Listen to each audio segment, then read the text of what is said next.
kasih sudah menghadiri rapat pada sore hari ini yang saya adakan mungkin secara mendadak ya. Bagaimana saya ingin mendengar tahap evaluasi dan laporan dari marketing dan HRD, karena sepertinya ada beberapa kendala ya. Mohon dijelaskan terkait marketing. Ya, untuk marketing sendiri yang pertama itu pemasarannya itu kurang luas ke masyarakat yang lain, jadi menghambat pemasarannya, jadinya menghambat informasi yang ada.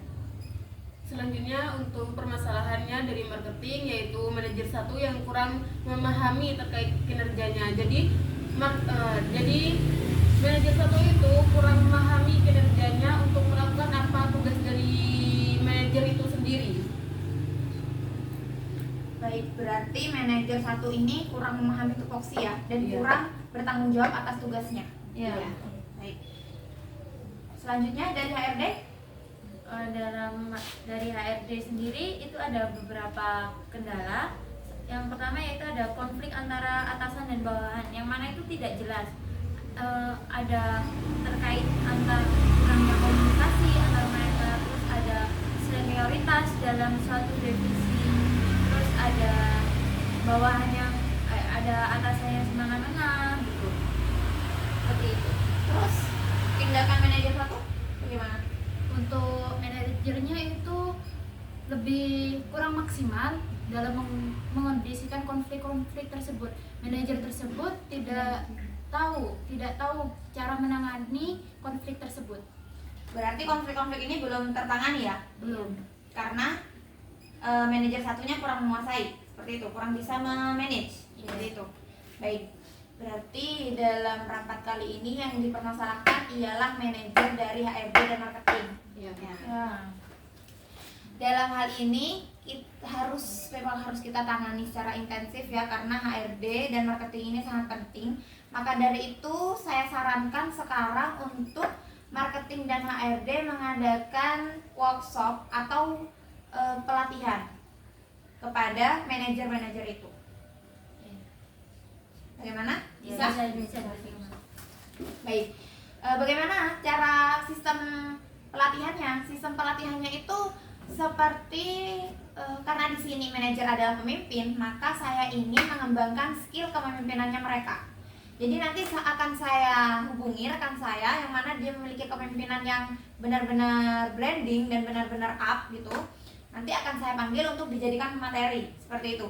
Jadi mereka harus mengikuti workshop ini. Gunanya apa? Biar mereka mendapatkan ilmu dan juga pengalamannya program pelatihan ini. Ya. Berarti ini yang ditargetkan manajer marketing sama HRD. Iya, manajer marketing dan HRD-nya seperti itu. Gini aja, kalian bisa memanggilkan 2 orang, ya, 2 orang dari marketing, 2 orang dari HRD. Gunanya apa? Ketika suatu saat si HRD ini kurang mampu, bisa ada penggantinya yang lain. Seperti itu. Begitu juga dengan marketing. Ada pertanyaan? Apakah cukup 2 orang tersebut untuk melakukan program pelatihan? Kalau saya rasa sih cukup, karena ini cuma pelatihan kepemimpinan saja. Gitu. Nah, apabila suatu saat mereka kurang mampu dalam memimpin, kita bisa melakukan hal ini lagi. Gitu. Ada lagi? Gimana saudara? Cukup. Baik, cukup. Bagaimana cara setelah? Baik, saya akan menjelaskan bagaimana setelahnya, setelah workshop ini. Kita bukan hanya mengadakan workshop, tetapi kita akan melakukan proses mentoring. Nah, di sini saya tugaskan kepada saudara siapa yang mau untuk menjadi mentoring dari marketing di antara kalian berdua. Saya dah. Ya, baik. Berarti dari HRD saudara, dari marketing saudara. Ya. Di sini saya tugaskan bagi saudara-saudara ini untuk silahkan nanti dicatat. Ya.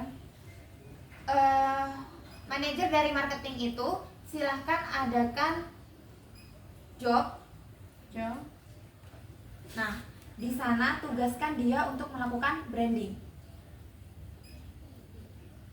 Nah, tugasnya saudara apa? Tugasnya saudara itu untuk menjadi mentor. Mentor adalah bimbingan dan penasihat kayak gitu. Jadi apabila nanti manajer satu ini kurang atau kurang memahami, bisa nanya ke saudara seperti itu ya, bisa saya percayakan sepenuhnya pada saudara. Begitu juga dengan HRD, apa sih yang bakal dilakukan oleh HRD? Nah, saya tugaskan kepada saudara, nanti di HRD itu silahkan saudara coba bimbing bagaimana menyelesaikan konflik-konflik yang ada dengan atasan maupun bawahan atau senioritas apalah itu. Setidaknya sudah ada beberapa konflik yang harus tertangani dengan di bawah bimbingan saudara. Seperti itu ya.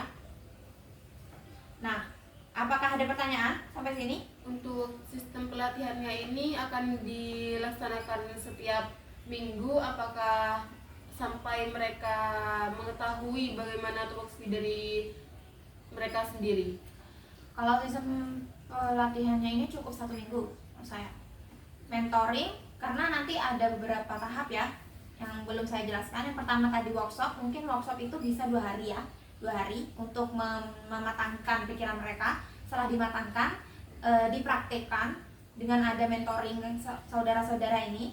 Nah, saudara juga membimbing dan menasihati. Nah, setelah itu mungkin seminggu ya, tugas saudara seminggu dalam memantau dan membimbing mereka seperti itu. Dan untuk yang ketiga, setelah 1 minggu ini baru bakal ada di mereka saya tugaskan untuk menjadi pekerja sukarela. Hasil dari itu, hasil dari telah ikut workshop, dibimbing, baru saya lepas mereka. Hasil dari pelatihan tersebut. Iya, seperti itu. Terus bagaimana kalau semuanya setelah dilatih tapi mereka masih tetap gagal gitu? Gimana? Bila nanti dari misal dari manajer marketing ya kurang bisa mendalami padahal sudah melalui tahap-tahap itu ya. Nah, maka terpaksa saya turunkan jabatannya dia, karena sebagai manajer kita harus memiliki kepemimpinan, sifat kepemimpinan.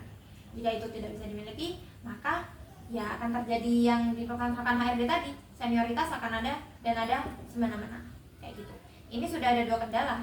Nanti bisa-bisa kalau manajernya tetap itu akan ada 5 atau lebih kendala gitu. Ya. Untuk ini jika sudah selesai pelatihannya ya, itu kan pastinya ada evaluasi. Itu mau dilakukan bersama atau cuma itu individual? Kalau evaluasi itu sebaiknya kita rapatkan di sini dulu ya.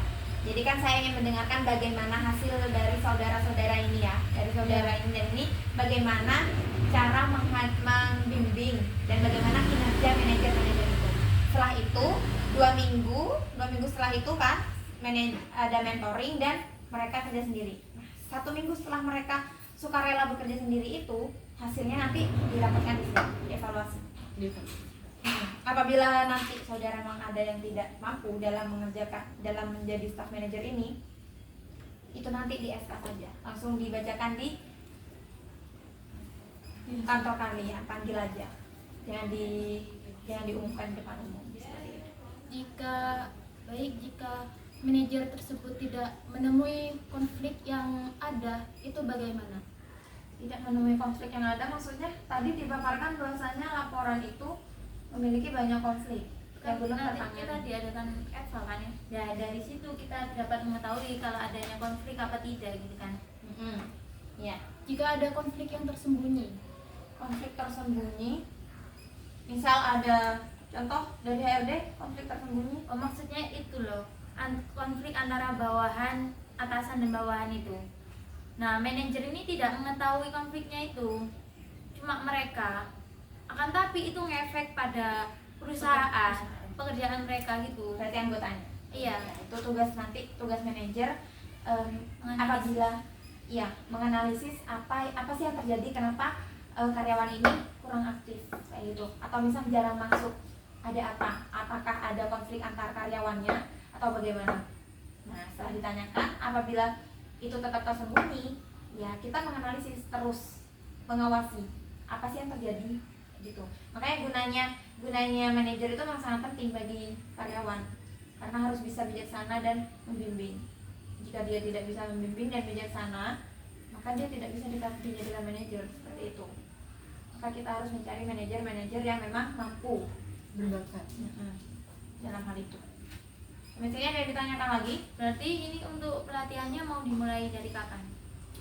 Mungkin untuk pelatihan kita mulai lusa, ya. Kita lusa, jadi saudara bisa manggil manajer itu terlebih dahulu. Nah, nanti manajer akan kita pelatihan akan kita laksanakan 3 hari ke depan. Untuk tempat pelatihannya di mana? Tempat pelatihan ini yang akan saya tanyakan. Jadi tanda tanya besar, enaknya seperti apa? Apakah tetap di kantor atau memang kita akan mengadakan pelatihan yang di luar kantor? Contoh kayak misal kita akan mengadakan pelatihan di perusahaan lain, perusahaan kerjasama kita. Mungkin di sana lebih bagus. Di rekan saya itu lebih bagus staf kepemimpinannya, staf HRD dan marketingnya lebih bagus. Mungkin kita bisa adakan di sana. Izin memberi pendapat. Nah, menurut saya jika program pelatihan itu dilakukan di kantor kita sendiri, mungkin dari mereka itu belum kayak jenuh gitu, belum mendapat suasana yang baru. Mungkin kalau di tempat yang lain mereka itu dapat mendapat pengalaman yang baru, kayak suasana yang baru, apa yang dia gak dapat di kantor kita itu bisa dibuat pandangan gitu. Apakah bisa diterima? Bisa, tapi ya itu saya mikir bahwasannya akan dibawakan di perusahaan lain kayak gitu. Jadi nggak akan saya laksanakan di perusahaan kita akan melaksanakannya di perusahaan lain yang staf marketing dan HRD-nya lebih bagus daripada sini kayak gitu. Jadi nanti akan saya carikan di sana, teman saya ada. Gimana? Ya. Mungkin itu lebih efektif dan efisien untuk dilakukan. Baik, terima kasih masukannya. Yang lain?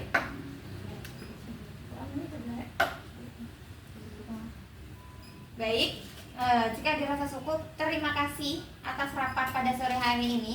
Dan saya harap sekalian bisa semangat terus bekerja. Dan jangan lupa kepada mentor-mentor ini ya, untuk dipantau terus manajer-manajer kita. Ya. Baik, terima kasih. Saya akhiri. Sampai jumpa ya.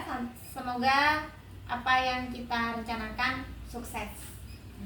Baik, saudara bisa meninggalkan tempat.